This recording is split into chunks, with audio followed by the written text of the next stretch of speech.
அன்னைக்கு பக்கத்தில் சவுக்கு பயிரிட்டு இருக்கிறாங்க, கடலை பயிரிட்டு இருக்கிறாங்க. அதெல்லாம் நீரில் மூழ்கி சேதமடைஞ்சிருக்கின்றது.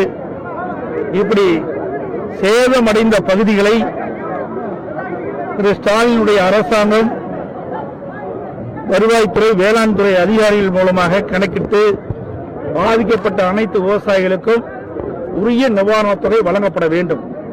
அதே போல டெல்டா மாவட்டங்களை, நாகப்பட்டினம் மாவட்டம், மயிலாடுதுறை மாவட்டம், திருவாரூர் மாவட்டம், தஞ்சாவூர் மாவட்டத்தில் சுமார் 12 லட்சம் ஏக்கர்ல சம்பா மற்றும் தாளடி பயிர்கள் சாகுபடி செஞ்சிருக்கின்றன. அதுல இந்த புயலால் கனமழை பெய்து சுமார் 1 லட்சம் நெற்பயிர், 1 லட்சம் ஏக்கர்ல நெற்பயிர் இந்த வெள்ளத்தால் சேதமடைஞ்சிருக்குது.